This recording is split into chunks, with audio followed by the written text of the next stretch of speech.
The 2024 NFL owners meeting is underway right as we speak. And right now, there's some new rules that's going to be happening in 2024 for the NFL. How will this affect the 49ers? I don't know, but I tell you what, we're going to break it right down right here on the WayneBreezie Show. And I got a special guest, man, a good friend is stopping by. Let's get this popping, baby. So bright that we shine. All we do is the Niners. Ready to go, let us find us. So faithful to the bay. I be sipping gold bar, whiskey on the rocks, and a 24-karat gold on a watch. My 7-1 Chevy beat tipping nonstop, sounding like Trent Williams on the block. So you know we can't stop, we be banging through your speakers. WayneBreezie on the field or in the bleachers. You can tune into my show and I'm a teacher. WayneBreezie, the 4-9 preacher. We so bright that we shining. What's going on, everybody? It's Monday. We're in the building, and the John and Wayne show is officially back on both channels. John, what's going on, baby? Where else would you rather be, man? This is the way it's supposed to happen. It's it's the first one in a while, which I blame myself. I've been a mess, but I was going through all of Wayne's social media, and dude's hardest working man in the business. And I texted him, I was like, dude, you are just killing it. And I freaking love it. My go-to source for almost all 49er stuff. You're before everybody. You do more than everybody. So salute to you, man.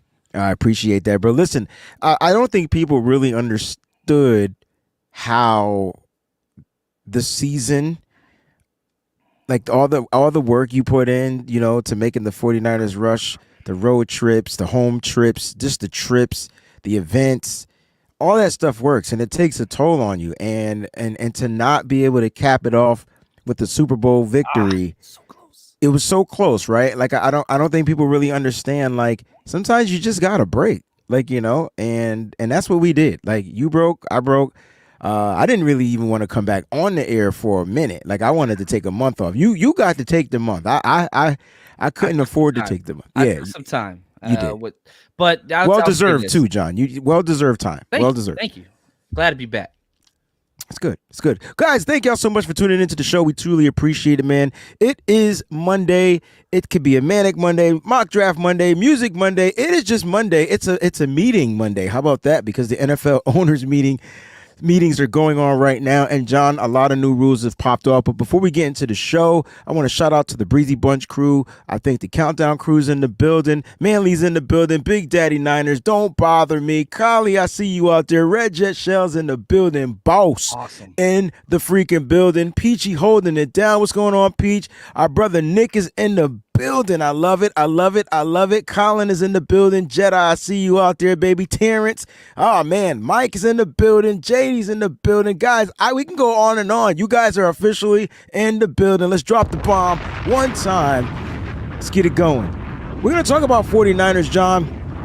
Maybe we'll have time to get into a Chapman-esque mock draft. But some new news have popped off with the 49ers. But before we get into it, let's talk about some of this NFL stuff that's going on. So the owners' meetings are going down. And, John, this is when they introduce all these, proposals.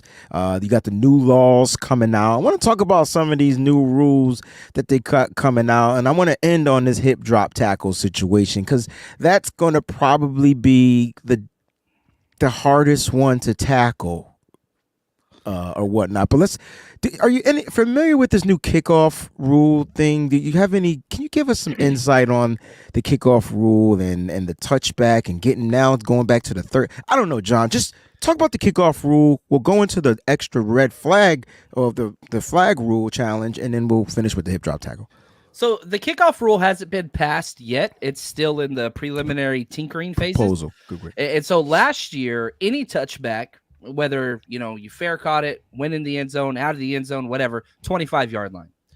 So now they're trying to find ways to encourage teams to return kickoffs more so. So the first thing they proposed was, look, if you just kick it all the way in the end zone and it's a touchback, they start at the 35, not the 25. And then they were like, okay, that's a little too much. So then they were like, look, if you kick it all the way in the end zone, they're going to start at the 30. So they're just tinkering, hasn't passed yet. And so the way the process works, the competition committee, which is made up of former coaches and GMs and players, well-respected people like Tony Dungy, Bill Polian's been on there, like lots of very, very famous like GMs and coaches. They propose all these changes, they submit it, and it's voted on only by the owners. The NFLPA can come out and say, we hate this, which they did with the hip drop. We'll talk about that. That doesn't matter. The NFLPA has no standing on rules whatsoever. It comes down to the owners. The owners are the ones that make everything happen, whether that's right or wrong.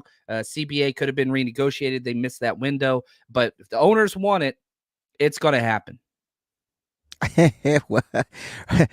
32 owners, they do get to do the voting. And you're right. How do you feel about the rule though? Like, so basically, would it make NFL? I know it'll make the NFL more safe, or safer, and possibly healthier. But how do you feel about the kickoff rule? Well, from a 49ers standpoint, probably the two worst coach units in all of football for any team. I know that I'm like real extreme on special teams, but we're as bad as it gets, man. And we're bringing back the exact same special teams coach, special teams assistant. Nothing's going to change.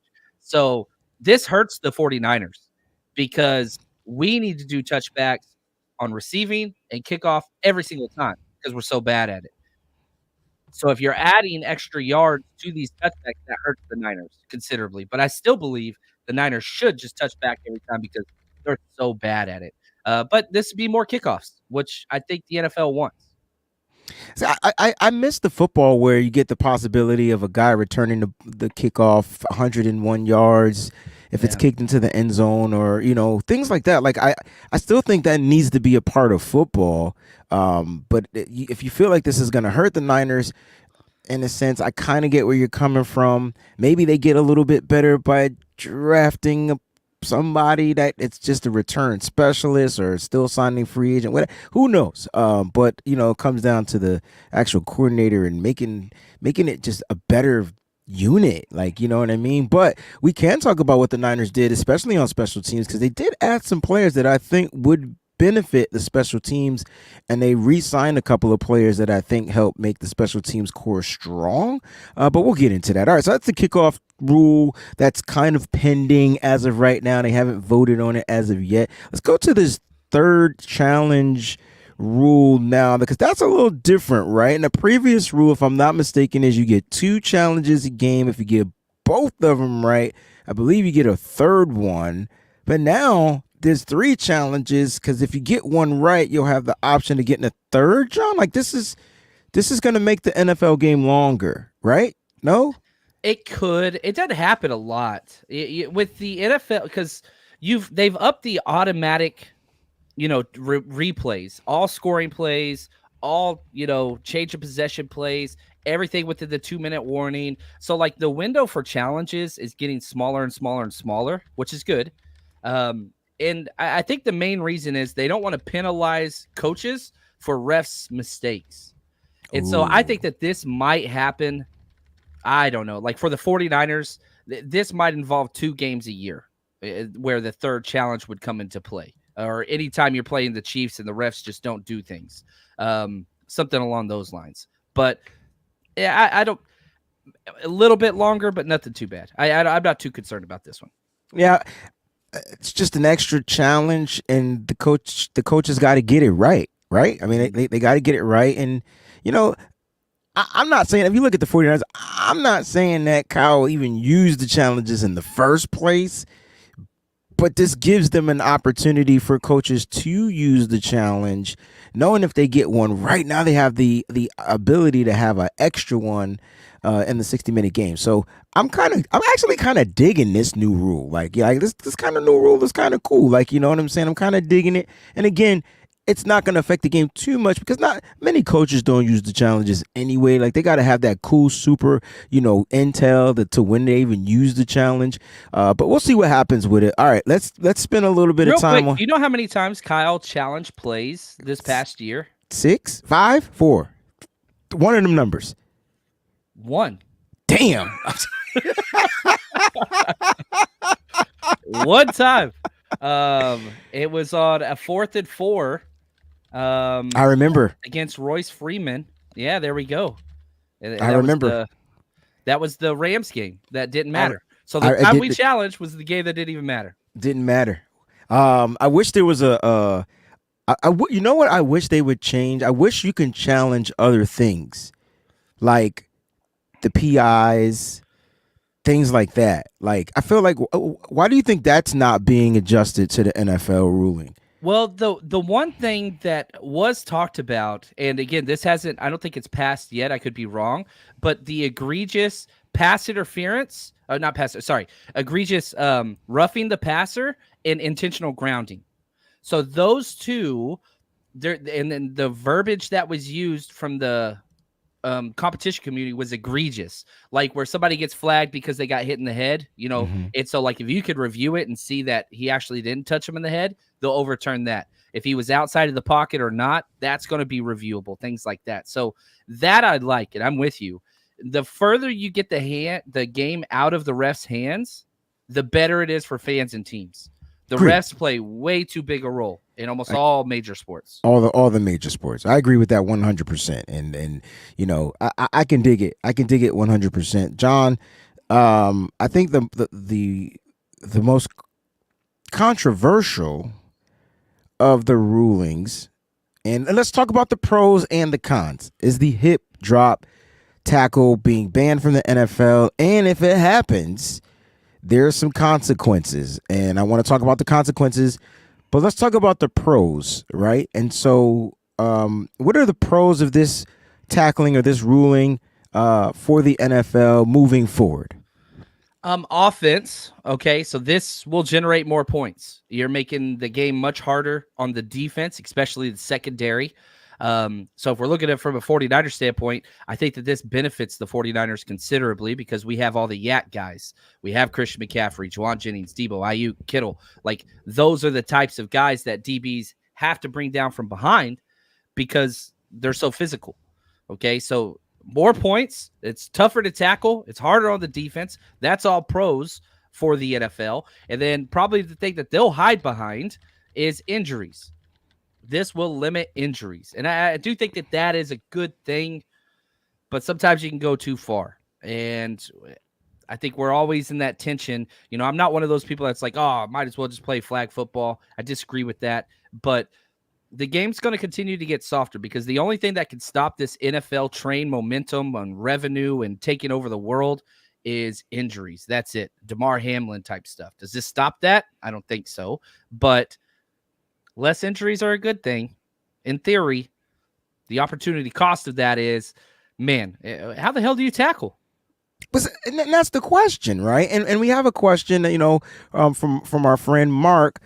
Question: how are you supposed to stop someone when you're trying to catch them from behind? And this is when you literally see this hip drop tackle kind of take place from behind, from the side, things like that. Not really head on, but more from the side, mainly from behind when you're trying to catch up.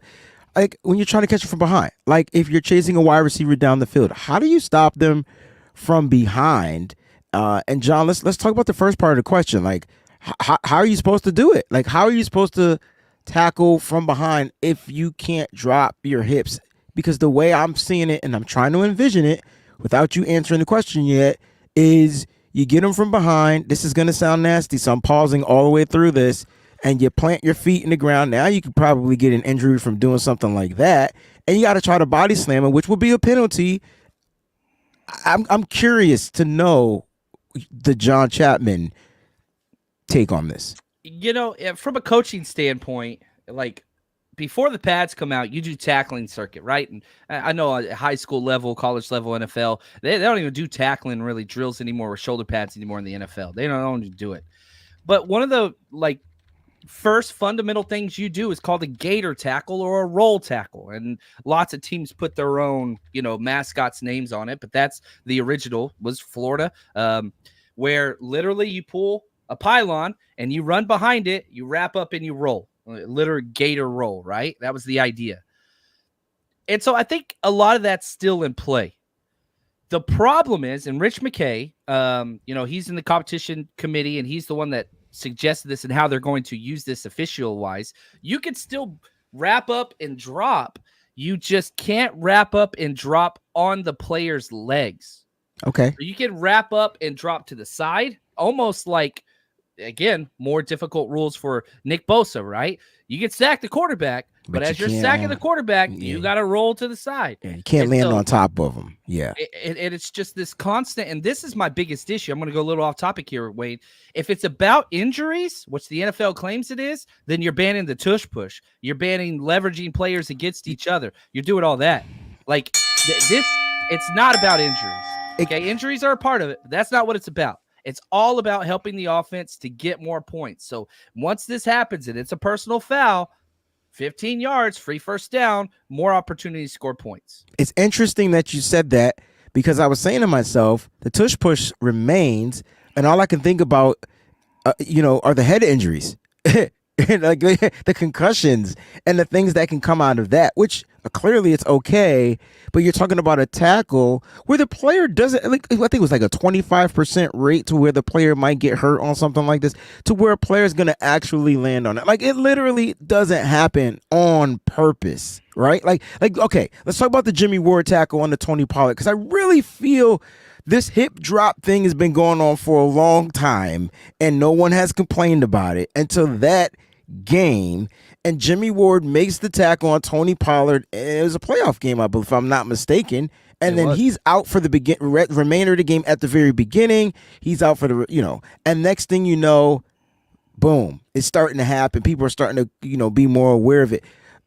You look at the tackle. I mean, we can't show it because of the NFL film. But if you look at the tackle, you're saying to myself, all Jimmy did was literally do exactly what you said. And I don't remember him literally landing on Tony Pollard. Well, the video that they released with about 20 tackles showing what they want and they don't want. I did see that. Second one. That was the second one they do not want. Okay. But the first one was a Cowboys defender doing it to another teammate, which I thought was interesting.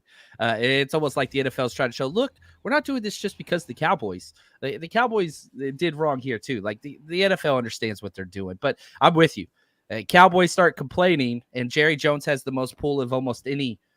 He has the most pull of any owner in the NFL. You just look at the finances, and he basically pays Roger Goodell's salary by himself. I know that's not what it is, but whatever Jerry Jones says goes. It goes. Period. Yeah, he's got to go. But yeah, no, I totally get where you're coming from. I just feel like it doesn't become red flagged until the 49ers doing it. And you could say I'm whining or whatever. Cool, I don't care. But it just seems like it doesn't get put on blast and out there in front of everything. Because, all right, this has nothing to do with these rulings. But when you go back, remember the play where Trent Williams pushed Leighton Vander Esch, and apparently that's what caused the injury and caused him to retire. But nobody's going back and watching Leighton Vander Esch's injury history, realizing that he's been injured the majority of his career. Like, I mean, that might have before he even came into the draft. So it just seems like when the Niners do something, it's got to be put on blast. Cool, whatever. Back to this ruling. I don't know how I feel about it. Like, it's weird because, like, I just feel like it's another thought in the players' minds, defensive players' minds, and potentially offensive players, if there's a turnover and they got to make the tackle on the interception or fumble return or whatever. But when you're tackling, it's just like, dang, I got to make sure if I am tackling, I got to drop my hip. I mean, I can't land on the player, basically, with my weight. That's what the tackle is. You can't land on the player with your damn weight. That's what it is, because that can cause the injury. But it's just like, dang, like, you got to think how you tackle? Like, that's tough. It's hard, man. And like the issue is this. I don't think, and again, the competition committee, every time they institute a new rule, they always recommend fines over flags. So that, yeah, this will be flagged, but they would much rather it be something that's reviewed and then fined after the fact to try to remove it from the game. Very similar to horse collar stuff or head-to-head stuff. There's going to be some flags. The egregious ones, that's going to take place. However, they would like this to remove itself from the game through fines and players just being docked financially, which that's a hard thing too, because that just affects the back end of the draft guys that are in the league for 1 to 2 years. It doesn't affect the rich dudes, but anyway, that's all. And that makes perfect sense to me, John, and it's clear, it's vivid, right? But when you talk about the horse collar, I mean, come on, like we know what that is. Like you can see, grab the back of the neck, pull down, like that's all. You can't really see the hip drop tackles. What I'm trying to say, Happens like that, quick. it does. It happens so fast. So here's my concern, and then we'll get to Barakis's statement. Here's my concern. Never mind the players. Now you got the officials they already struggle, right? They suck. And now they have to have another ruling to which they have to rule on in a game that they don't even really can tell that happens in real time. Like dude, it's not like they can tell that it was a hip drop tackle. Like explain to me how they gonna know? Like other than the person landing on the weight and the person getting injured. That's to me the only way they'll be able to tell or determine if it's been a hip drop tackle. Yeah, and you're making it harder on them and their part-time employees. The NFL refuses to go to full-time employees. They don't have WayneBreezie work ethic. You know what I'm talking about? Like they're not putting in the time and the elbow grease and all that it takes to be at the top of their craft. They're part-time employees. You know what I mean? And so it's just there's so many contradicting ideas and concepts that the NFL is putting out there at the same time. Oh, it's safety, safety, safety, safety. We want a better game. We want a better game. That's not true. They want more points and they want less injuries. And whenever it comes down to one of those two things, they're going to go with more points and more, excitement, drama. That's what they want. That's what they want. Yeah. And you said that is this finable too? Yeah. Did you say okay? So that's how they want it regulated. More fines than flags. That's what I was going to say. So more points, less injuries, more money, more problems. No money, more money, more money. No. Yes, that was my joint. All right, that was my joint. All right. So Baraka says it seems like the more rules, the more injuries. He says, and for people that have been watching football for over, let's say, 2, 3, 4 decades, okay, that's 20, 30, 40 years of football, and there's more.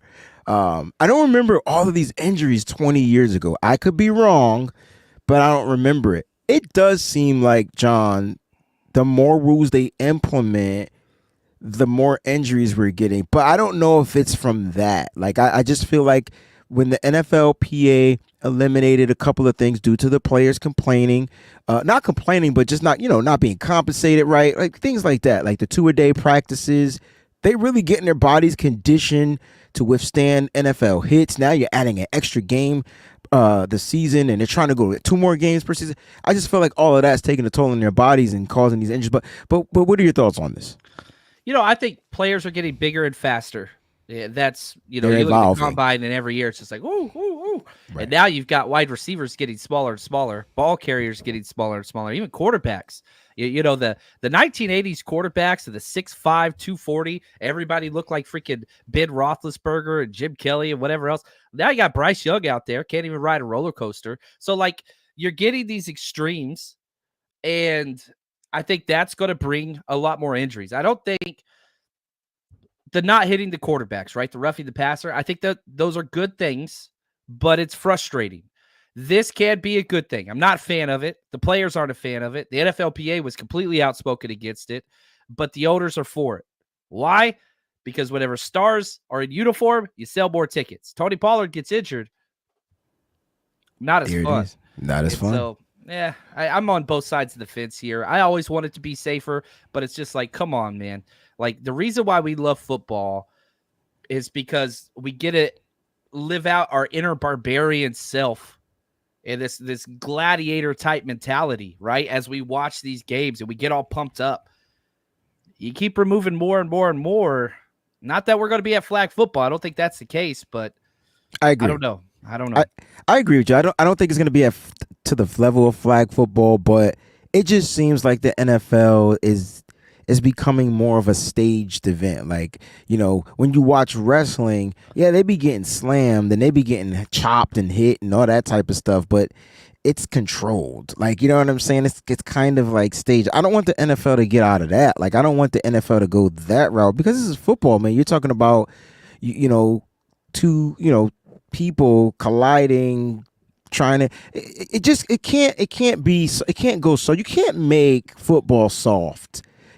I do want them to protect the players. I do want the players to remain as healthy as possible, but you can't take out the initial reason why they even play the sport. Like, it's full contact. It's not semi-contact. It's not quarterly. It's full 100% contact that's going to come with some type of repercussions of injuries. And so just don't make the game boring. I think that's what it comes down to for me. Like, don't make the game boring. Don't make it too complicated to where these young guys who've been doing things a certain way their whole life have to flip the switch and change it just like that. I mean, that's really putting kids in the grind. We'll move on from that, but those are the main things that have been discussed so far at the NFL, the meetings that are going on. Let's talk about some 49ers news, John.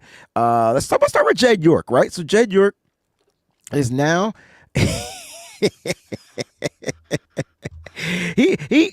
so CEO Jed York will become the principal owner of the team after buying sufficient equity from his mama, Mrs. DeBartolo York, placing him in charge of the team. So this whole time, Jed York was the owner, but not fully in charge. He was put in charge by mama, right?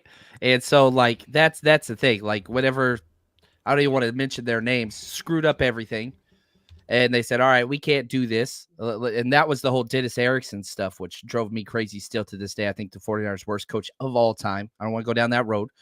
But then they're like, all right, let's let little man do it. And he took his lumps. And, like, I'll be honest, I think the 49ers have one of the better owners in the NFL. And now he's a principal owner. Owners don't get fired. Look at Jerry Jones. Dude would have been fired. Looks like he'd been fired 30 times literally, but he would have been let go a long time ago. He even said that he would have been fired. Do you see his scribbles on the pad? Did you see the picture of Jerry Jones? No. They took a picture of him at the owners meeting. He had a notepad in front of him, and it just had scribbles. Like, I'm not. So he was doodling. It was doodling, but it was like they're taking a picture, like he was like doing something really authentic or something. Like, wow, look at this guy. He's taking notes in this meeting, and you can see the scribbles, and it's just like, good Lord. Like an Etch-a-Sketch gone wrong. Go look up the picture. It's pretty comical. And, okay, I promise I will. I'm sorry. I will make fun of Jerry Jones every single chance I will ever have the opportunity. As you should. Horrible human being. I can't stand that man. But anyway, Skeletor, long live. Anyway, I digress. I'm going to stop. Skeletor was one of my favorite villains too, by the way. But Jerry Jones isn't, but Skeletor was definitely one of my favorite. Okay, I got to ask you this. I go off topic. You mentioned things. I'm sorry, my brain ADHD. It was my fault. Skeletor versus Mumra. Oh, that's got to be difficult. Oh, and if I really want to make it more difficult, I got to add in Megatron or Galvatron, whichever one you want to call him. The main bad guy always wins, so I'm going Skeletor. That's a fact. Yeah. Wait, the hell? I'm just saying. It was. I think that's why we watched the show, because we always wanted to see the good guy win, but the good guy never won. Good point. Sorry, go off tangent. Those that's watching the show or listening to the show, I want to know what you think. Love the Megatron love. Love the Megatron love. I want to know best villain, cartoon villain, and I only picked them three because them the ones that stood out the most. G.I. Joe had too many bad guys, but I could have said Cobra Commander, but I really thought that Destro was worse than Cobra Commander, but that's just me. But anyway, what you guys think in the chat? You listening to the show? Make sure you go ahead and leave a comment. All right, John, let's get to so Jed York is the official primary owner. Make the decisions. Leave me alone, mama. I done got my bank account up, and now you can't say anything. I'm buying this. So we're moving forward. What do you think he's going to do? What do you think this does to the longevity of the team now that he has full control? Like, does Kyle Shanahan just remain the longest tenured 49ers coach of all time? Are they like really good friends? Like, I'm just curious to know what John is thinking. Fewer cooks in the kitchen. I think that's huge. And, I always have some of my, foil hat wearing, conspiracy theorist listeners that will always reach out to me and say, oh, Miss York's in the building. If Jed doesn't turn it around, she could take it away from him. This just removes that. And I don't think that was ever really the case or even going to take place. But now The other family's still owners. He's just the principal owner. So he owns more shares than everybody else. So he is the chief decision maker. He already was, but now nobody can take that away from him. I don't think that this is a bad thing. Oh, Master Shredder. I missed that one. I dressed up as Shredder one time. Thanos. Yeah. See, Thanos wasn't an official bad guy. He was bad, but he has some good tendencies. That's why I didn't want to mention Thanos. You know? I'm staying away. We talk about straight up deceivable villains, like straight up. And Venom, even though he was bad, it just seemed the movies made him good. And then I was just like, nah, he's a good guy. It was the suit. I'm with you there. So I'm with you there. My bad. Didn't mean to go back over. I was just popping that up as you talked. Didn't mean to throw you off. Keep going. No, so and I just want to stay with this idea that, like, I think that this is a good thing personally. I don't think it's going to really affect too much, but it just gives him a little bit more confidence to do what he wants. And whenever Kyle Shanahan went to Jed York and said, "Look, we want to trade up for Trey Lance and keep Jimmy G," that was crazy. Both of those options turned out to be wrong, but I want a franchise that will swing for the fences. I don't want to be the Saints that are just perfectly fine with almost winning a division every year. I don't want that. That's not what I want. I want a team that is willing to do whatever it takes. And I think Shanahan, even though he hasn't won it all, he's right there on the doorstep. And I think Jed York has been okay with the very, very aggressive move. So I think this is a positive thing. I really, really do. I do, and I you know what I really like, and we don't really talk about this, the connection. Like you know, Jed York has grown, and he's progressed into, I think, a really good owner in the NFL. And yes, he's about his bread. He's about making the money. He's about making sure that the money's rolling in because they got bills to pay. Like, you know what I mean. But he's also allowing the head coach, the general manager, to focus on football. So he kind of stays out of it. He comes into the locker room, he greets his players, says hello, daps them up, roots them on, and then other than that, like it's that's it. That's where the line draws for him. It stops right there, and he allows his coaches, he allows the general managers, he allows the people that he puts in, that he hired to do their job. There's no micromanaging I don't get from Jed York. And I'm hoping now that he's this full owner or whatever, like he's not going to develop into that type of micromanaging type of a person. You hire a coach, and if you done extended Kyle Shanahan, this is a second extension, John Lynch, second extension, you done extended them a couple of times. I feel like the trust is there. I've never seen a head coach in my entire life trade 3 first-round picks, draft the quarterback, trade that quarterback, and keep their job. Like, I've never seen that before in my entire life. So I really believe there's some type of trust that Jed York believes in Kyle, that they will get over the hump, right? They'll get over this little hump. They'll get the Super Bowl down and things like that. And I'm hoping, like you said, I believe that this will be a great thing for the San Francisco 49ers. John Lynch spoke, John, as well at the owner meetings, and he talked about, he gave us some injury updates. The George Kittle, Charvarius Ward had some procedures, and they're looking to be ready to go, week 1 and full go too, right? Come core practice. Muscle surgery, both of those guys. Yeah. Core muscle. What is that anyway? Like they're just trying to develop their abs to look like that of John Chapman, which is you can't do that unless medically, that's how. So they got him like drawn in, like they got them placed. I'm gonna put an ab here, an ab here. You're gonna put so they got 6 12 packs done medically. I didn't know you could do that. Like, I know we're playing, but like, shoot, what's the cost? Hey, Kittle, Ward, let me know how much it costs. Can you put me on y'all plan? I think I want to get some abs. All right, so let's talk about Greenlaw, who's apparently Greenlaw's mind. He ready to go week 1, and I believe it. Like, I believe he will be ready to go week 1. That's just my theory process coming from the Achilles injury. I don't see how that's possible, but if you know Dre Greenlaw, like we know Dre Greenlaw, you know Dre Greenlaw, that is what he's preparing to do. And I think he'll be ready. But John said it will more than likely him being on the PUP list. So what are your thoughts on Dre Greenlaw? I thought this was the most significant news of the day, to be honest with you. I thought it was the most important for the 49ers. Yeah, the injuries, you put them on the PUP because that just gives you an extra roster spot. That makes it simple. So he's going to start on the PUP, whenever you go through the offseason and training camp and all that, he's going to be on the pup. Work it off on the side. He'll be the first one out there. And, I'll be at training camp. I'll be, filming and putting all that stuff out there. But if he's ready for week 1, that'd be awesome. I don't think that should be, I understand for players why that's the target, paycheck and all that stuff. You don't want to miss time, whatever else. But I would not be shocked if he misses a game or two. But because he's on the pup, guess what? It doesn't cost those roster spots. So there's no need to rush this back. Now, here's the thing. Do you draft according to Dre missing a month or Dre being there week 1? Because you got a lot of linebackers. They got a lot of linebackers. There's no room for more linebackers on this roster. You are freaking loaded. I agree. Fuck, I can say it. I agree, but all right, let's just count them. Right, Fred Warner. I agree. I can't disagree with you about what you Campbell, just said. DFF. Right, you got D. Winters, and then you got Jalen Graham. Yeah, that's a lot of cats. It's a lot of cats, but if you know the Kyle Shanahan that I know, they'll draft a linebacker. I think they will too.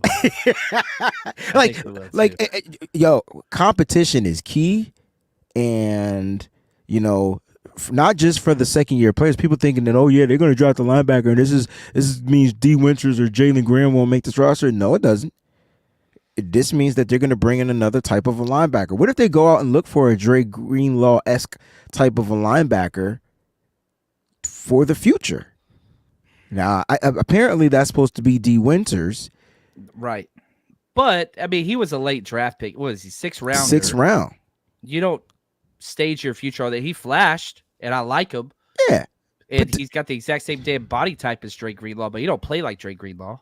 John, Nobody I'm just saying. There can potentially be some prospects available in round 3. So let me ask you this: if they took a linebacker in the 3rd round, how would you feel about that? Tell me the linebackers. Give me some names. We talking Cedric Gray. We talking Jeremiah Trotter Jr. We talk about Jeremiah. I hate that value. Where do you have him going? 4th? Yeah, I don't like this linebacker class. There's some guys I like. Yes, right. 100% correct. Like, my favorite linebacker is Cooper. So that's the kid out of Texas A&M. So if you're not getting him, you kind of wait. You know what I mean? Like, but if you draft a guy like Cedric Gray, you know what I'm saying? You're going to get 2 things. You're going to get a tackling machine and a miss tackling machine. You get the same thing. Like, he over pursues. He's going to miss tackle, but he's hella athletic. Right. He has great football speed. I don't care if he ran a 4.6 in the 40. His speed on the field is that. He diagnoses a play, but sometimes he's too fast. He'll break it down. We're going to get into some draft talk. I like this. I need draft talk from John Chapman for the remainder of this damn show. So I need Now, that. real quick, there's one more thing I want to bring up. Matt Barrows tweeted this out while we were live. John Lynch said Darrell Luter Jr., Isaac Yiadom, and Ambry Thomas will be competing for the outside corner spot. I told y'all, mother suckers. Listen, I believe Ambry's on his way out. I believe he's either on the bubble or the trade bubble. 2 bubbles, cut bubble, trade bubble. I think they're going to try. Last year too, though. I did, and I'm going to stick to that. But Luter Jr. and Yiadom are the same player. Now, the difference between the two is Yiadom professionally did it, in real games. Like, he's done it in games. But that is exactly what I've been saying that Luter can do. Will he get the opportunity to do it? Last year, he had the injury as a rookie, but he did get some burn, did make some boo-boos out there on the football field. So we'll see, but I guarantee they can be competing for the outside spot. But let's have this conversation, because does that mean that they're kicking Deommodore Lenoir inside?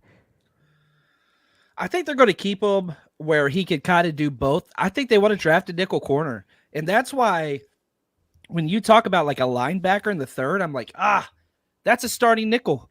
Yeah, I'm not to say I would draft one, but right. If Cooper is there, it depends on the nickels available. Like, if Mike Sarenstill is gone, if Jerry and Jones are gone, I gotta really think, who am I looking to play nickel? And I like the speed of Daquan Hardy out of Penn State, But the question is that too high to draft him? So who do you have? I see. That's it. My favorite thing about this draft is the nickel guys. Max Melton, TJ Tampa. I think they'll be Oh, gone. so you like Max in the nickel? See, I like him I'm fine with- outside. I like him both. Okay, Like, I feel like he's like a demo guy. Okay, I got you. I like can dig Andrew it. Phillips out of Kentucky. I think that he fits pretty good. There's guys, Renardo Green, a little bit later. I like Green from Florida State. Yeah, like we're talking.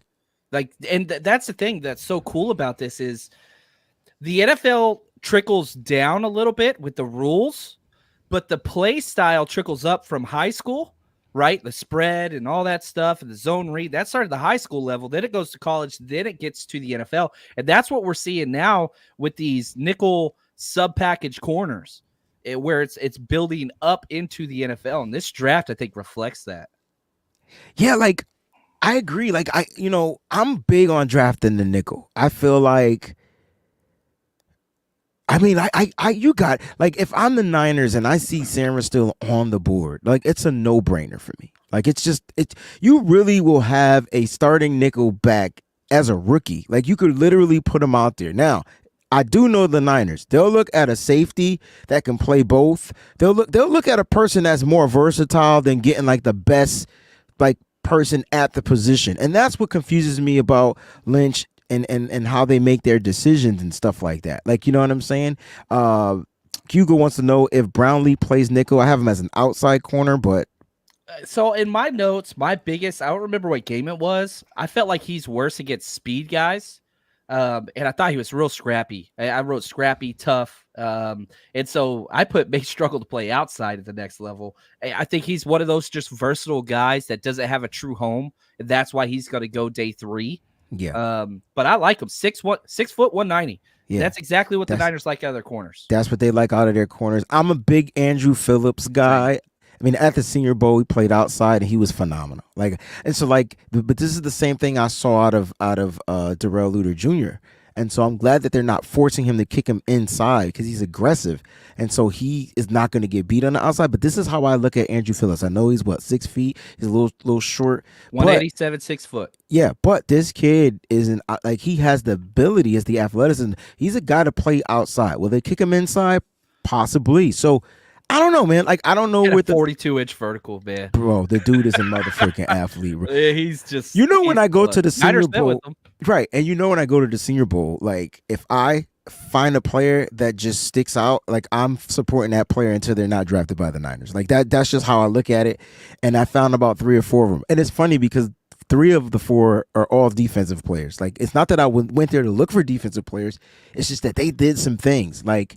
The Niners need to look at these players, but he did meet with the 49ers, so that's something to keep ear out to or eye on as they prepare for the NFL draft. Let's keep talking draft talk, John, because let's do this first. Let's talk about Brandon Aiyuk because, in my opinion, this can help the draft class of 2024.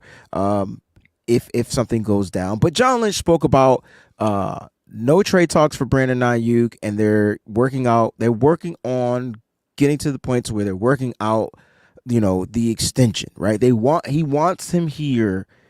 He wants him in the house. He wants him in the building. He wants him here long term. And so what are your thoughts on the Brandon Aiyuk situation? Never mind the rumors. I could care less about the Steelers or the Jaguars.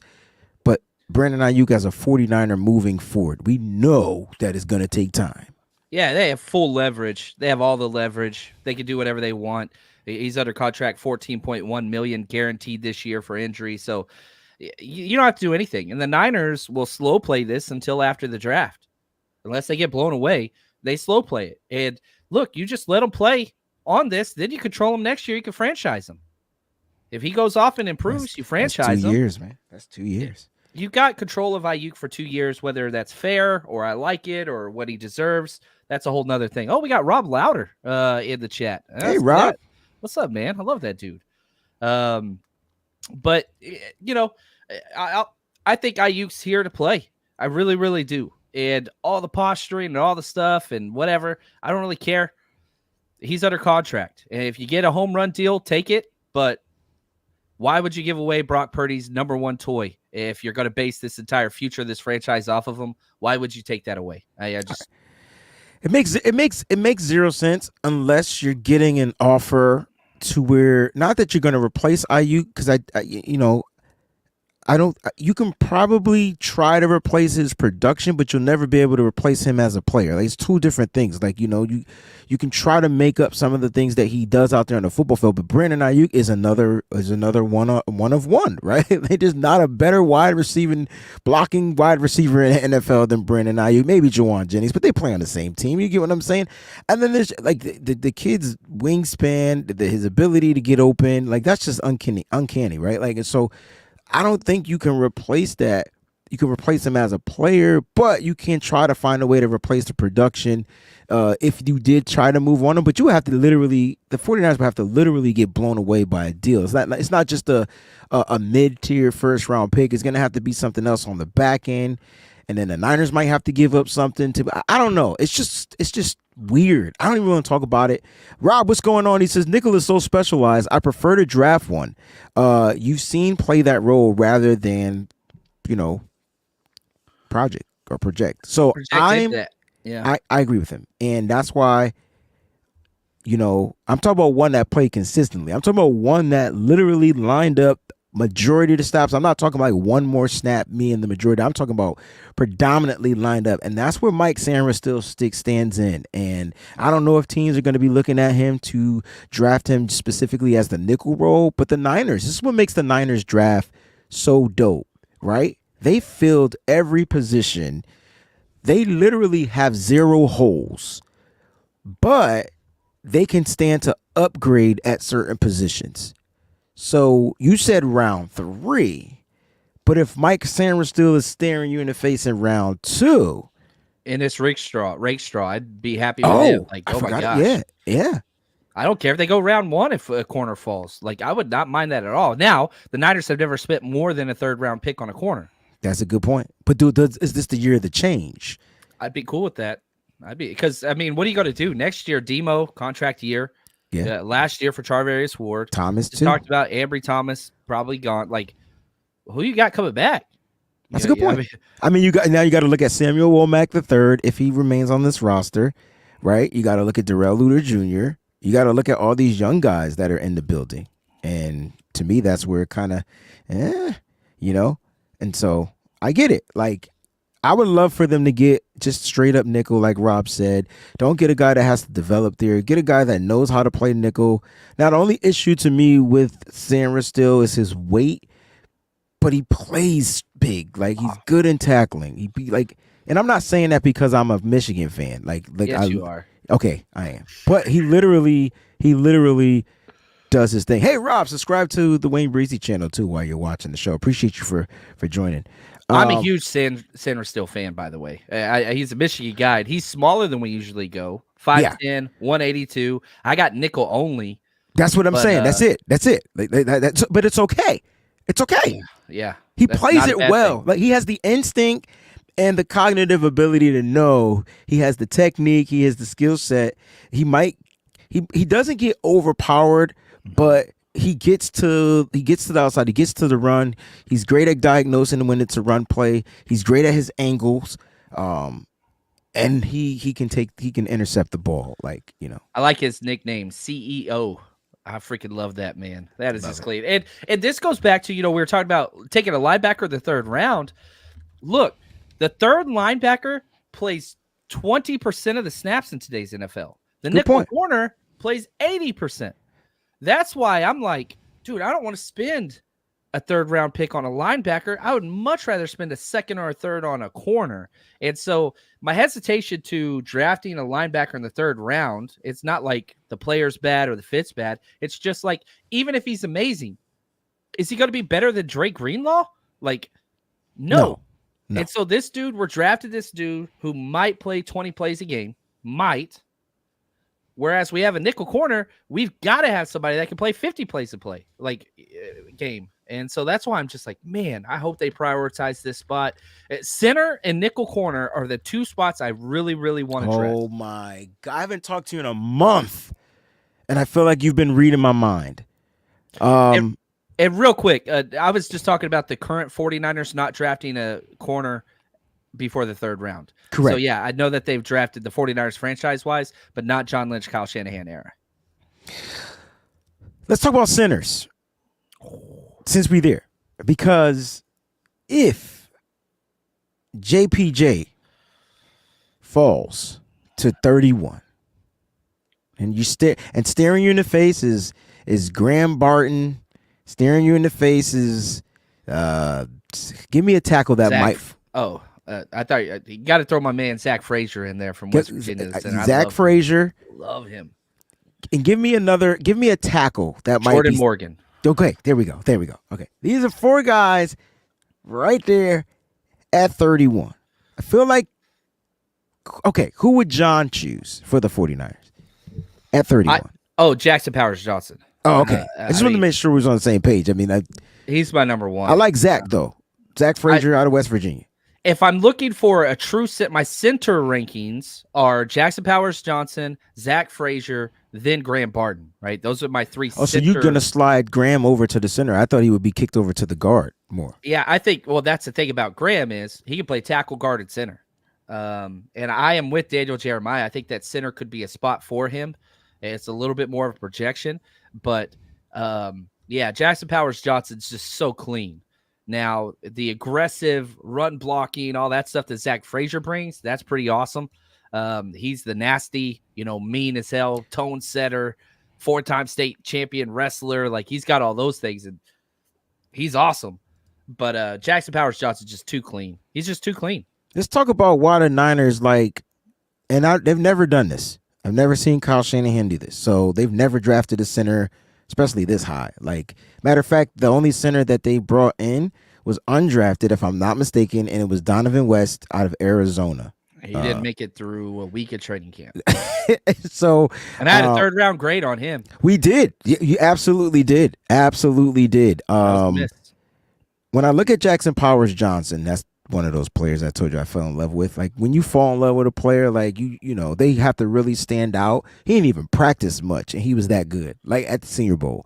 But we knew, and I just watching him with, when we were walking through the tunnel from the main building and walking, I'm walking behind him, this dude is big without pads. Damn. This, and then you get the athleticism from him. And I know he might not have tested super duper well at the combine. I don't care none about that. I know what you watch on the football film and what you've seen him do. He's the guy. I would target him and I'm not saying he's gonna fall at 31. I'm saying if. There's a big if. It's a possibility the teams don't want the Senators. It'd be stupid to pass up on this guy because of his athleticism and his ability and versatility to be able to play on that offensive line. You're not gonna get the super mean aggression, but you get the smart football player. I think you get this guy that knows how to play center, especially in the zone blocking schemes that the 49ers like to run. He would be the perfect fit for Kyle Shanahan. And is there any way you think the Niners may trade up?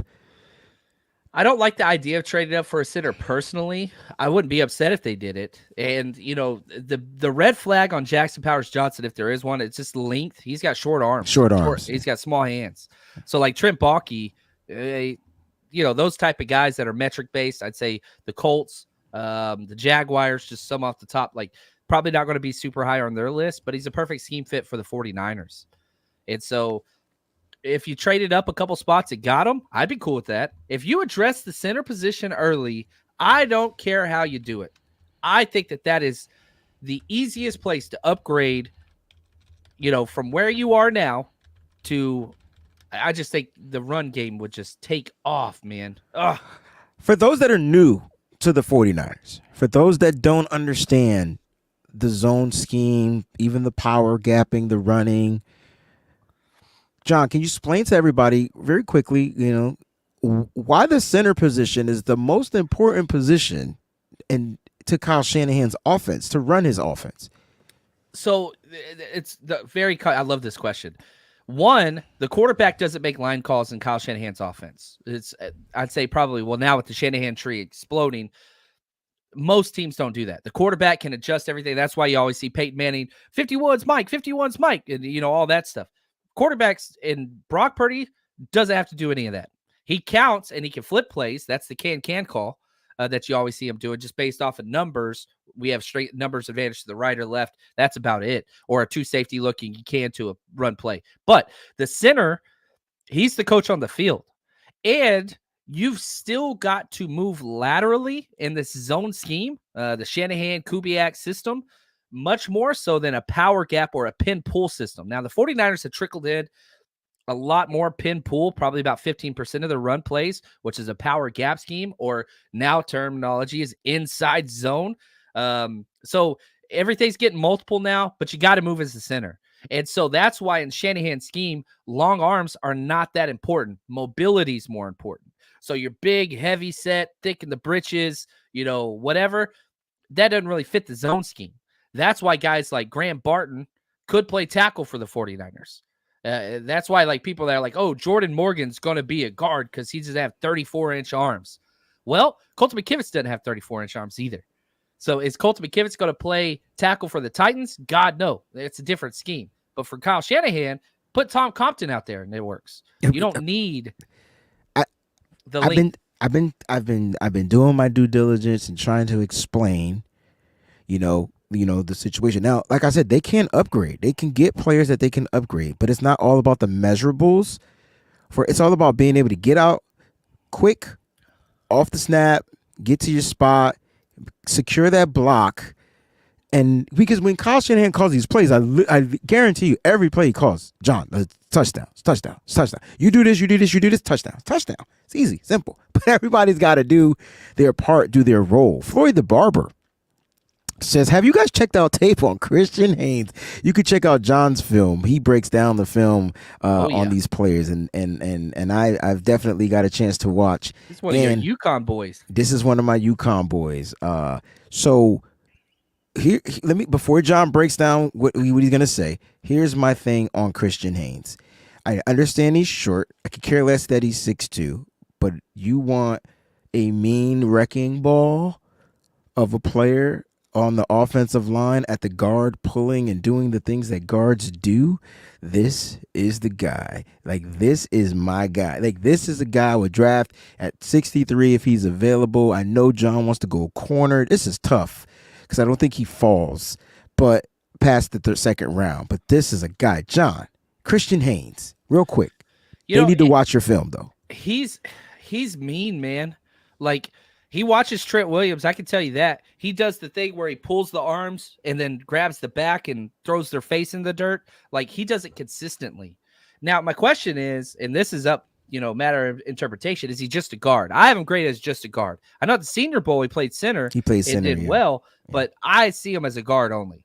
But, whatever. If the Niners took him and wanted to move to center, I'd be fine with that. The question is, the Niners have a lot of guards.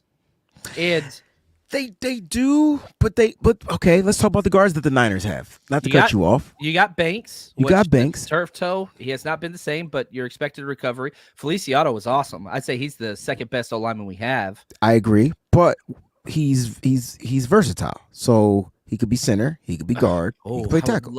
I would love Feliciano to play center. And that I promise you that's my game thinking. Like, I'm thinking you re-sign Feliciano, he competes with Jake Brindle, and possibly you upgrade there. You draft a guard that would solidify the right side. But what does that mean for Spencer Burford? Yeah, I don't know. I think it's not his fault that Feliciano got hurt. I would argue Banks, Burford was probably the worst player in the Super Bowl, him and Oren Burks, which are both backups that got thrust into starting roles because of injuries during the game. Yeah. But, man, my whole thing is I'm not planning a future with Spencer Burford. I hope he returns to what he was his rookie year, but the consistency is so bad. Anything you get from him is just extra. It's kind of like the Ambry Thomas thing. Like, look, man, you're on the roster and you're competing. You can show out, but we're not planning for you to help us in the future. We're going to move on unless you show us something. So, I mean, he's a cheap player. He's under contract. You don't cut him. Not talking about that, but you definitely can't go into the draft with, Spencer Burford in your plans, in my opinion. Yeah, I mean, you rated the offensive lineman. I think it, honestly, I didn't really think Banks was good either. Not after his injury. He was terrible. Yeah, the first few games of the year, he was like, "Oh yeah, he's the best player. He's the best offensive lineman." Last year was awesome. Yeah, and then after that, it was just like, the injury happened, and it's a setback. But like you said, you're hoping he returns back to his regular natural form, because when he's not injured, he's a top lineman, right? So you're not looking to replace anybody on the left side, but that right side could get better. And I think if you get better at the guard, like possibly McKivitz with the extension. He upgrades a little bit, because now he's not overcompensating on that right side. I think it was just tough. Like, people forget linemen overcompensate to help out, and the weight kind of just falls on him. I mean, he even got blamed for that play. Initially, we talked about the missed Chris Jones block, and that was all on Burford. It was all on Burford. Burford kicks to the inside. And so this is what football is all about, man. It's all about finding ways to get better. Shout out to my brother Eddie G and the B-Dog, 16 months as a Breezy Bunch crew member, man. Appreciate you. Love you, my brother. Love you. All right. So, John, on the board, we talked about draft talk. On the board, you're at pick 31. You're not trading. And let's just say all the top offensive tackles are gone. Who are you drafting at 31? Who do you think the 49ers are drafting at 31? And we'll get up out of here. Okay, well, John Lynch, Kyle Shanahan, we got to start on the defensive line. if I got to know who's there. Is there a defensive tackle there, or one of my two defensive tackles there? There's one of your three defensive tackles are going to be there. Oh, you got three. I only got two. I got Rook up there. I got Rook potentially going into the first round. I love him. I have him in a tier by him. So my tiers for defensive tackle rankings: Byron Murphy, Johnny Newton. Those guys are wherever they're ones. Yeah. Then I've got the second tier is Rook by himself. Yeah, and then Sweat. And then I've got your boy. Chris Jenkins. Then Sweat. Yeah. Okay. I got him, but I've flipped him a few times. Like here's the thing about Sweat. I'm confused how you stop him. I've watched. I don't. You know what? I tell you what. You're a Texas fan, so you would know better than I do. But at the Senior Bowl against all the All-Stars, he was unstoppable. There wasn't an offensive lineman combination that can stop him from getting pressure on the quarterback. I'm confused, but the dude is huge. The dude is strong. He's fun, man. He's one of the most high-energy defensive linemen I've ever seen, where, like, the whole team and crowd and stadium just reacts to his presence. Every game. Like, it's just he fills the momentum bar completely full. And whenever he makes a play, you feel it, and it echoes throughout the stadium. I'm a huge Sweat fan. I don't know if they'll go that big. That's too big. Pause. That's but I've got them both like right next to each other. Chris Jenkins, Tavondre Sweat, they're both going to kind of do the same thing. So you have Chris Jenkins. Stoppers. Chris Jenkins, in my opinion, would be top 5, but you're missing out on Braden Fisk.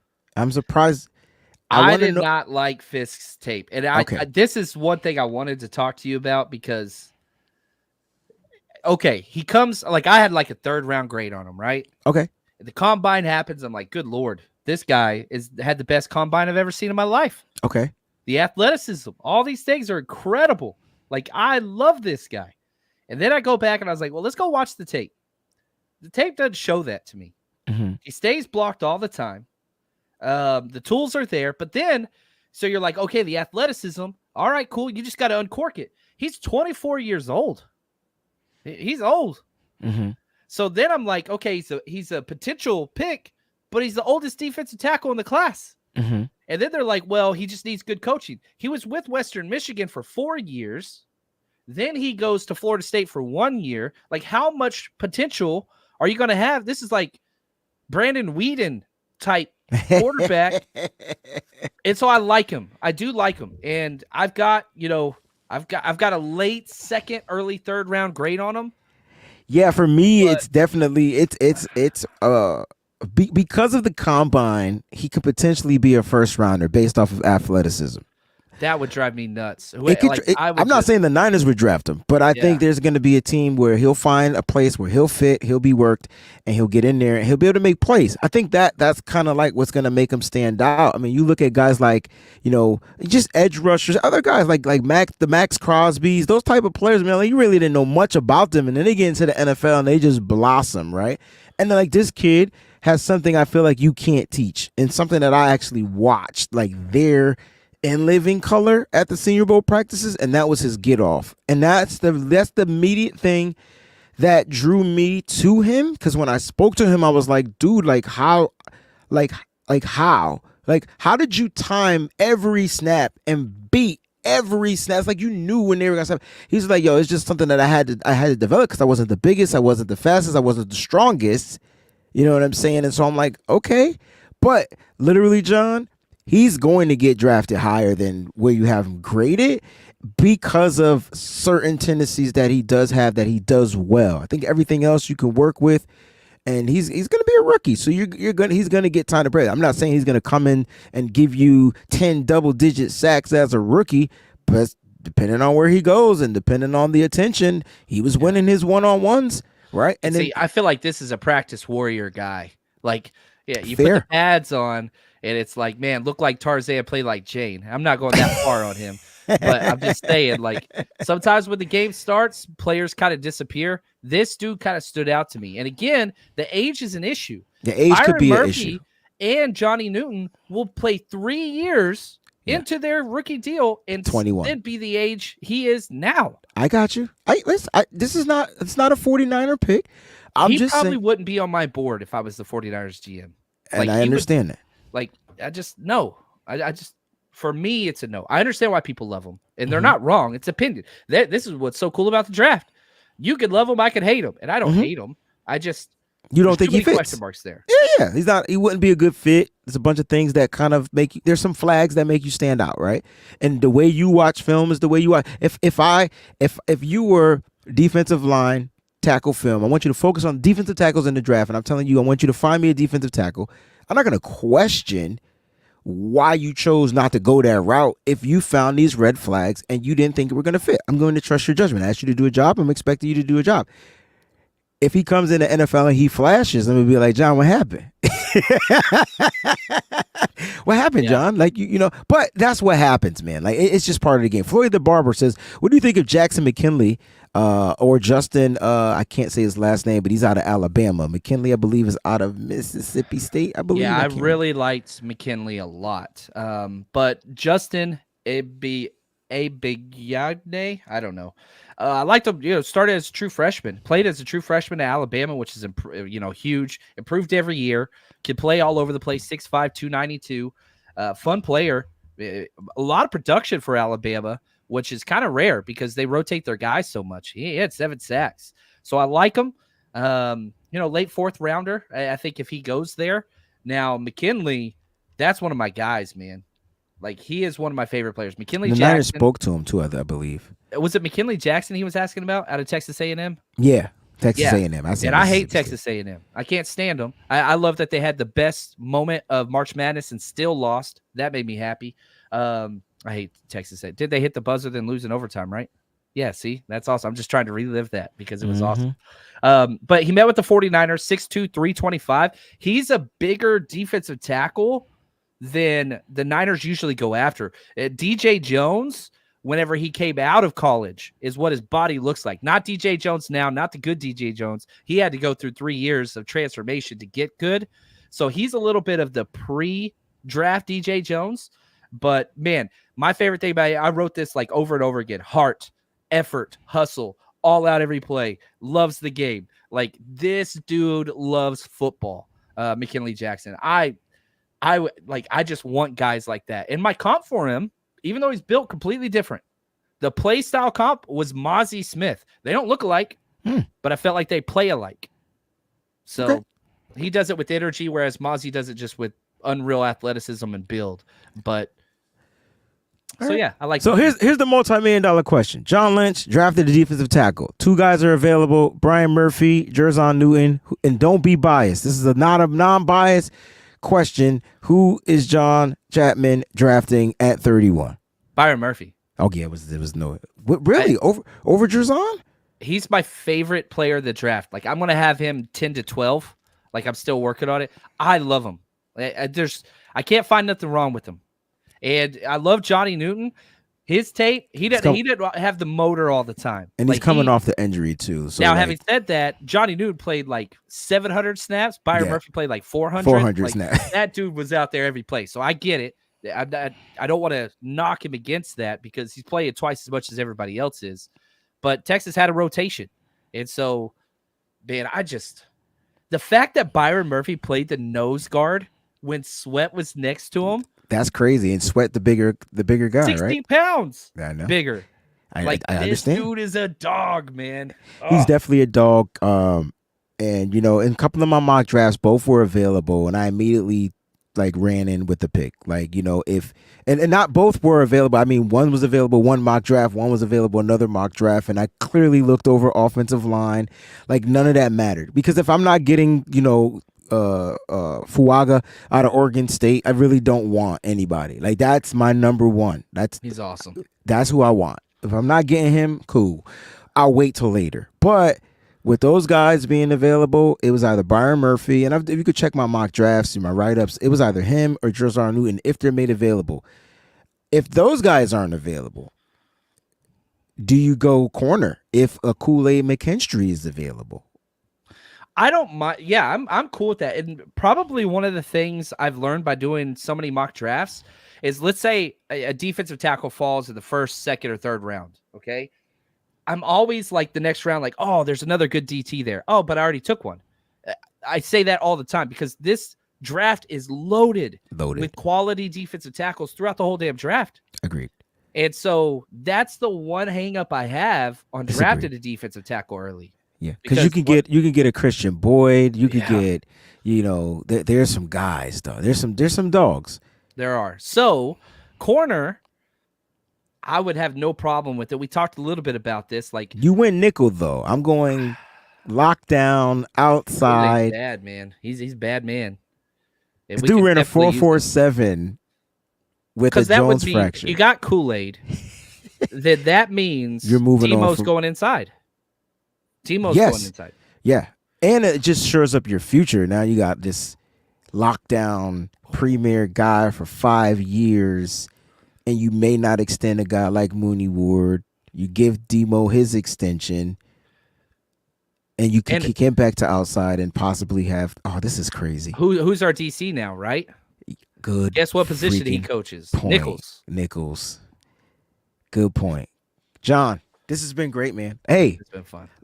If you're up on Mondays, man, and you want to join me at the end of a week, let's do it. And then maybe next Monday we could do our first mock draft, which will be an April show, which will be 3 weeks to the draft. John, are you going to the draft this year? I don't think so. I'm trying to organize something. I'm in the beginning stages where we do a party here in San Francisco. Okay. Low key, chill. I don't want to go hardcore. Yeah. Hardcore is so tiring. I want low key, chill. Yeah. Unfortunately, I won't be attending either. I got some bills to pay here at home, but I will be bringing you guys draft shows, and we'll be doing a lot of stuff. So this is going to be fun. But John, always a pleasure. John, you know how we do. We sign off, man. You get to sign us off. Thank you, everybody, for tuning in. I just wanted to shout out everybody to all the crews out there, the Countdown crew, the Breezy Bunch crew. We appreciate you.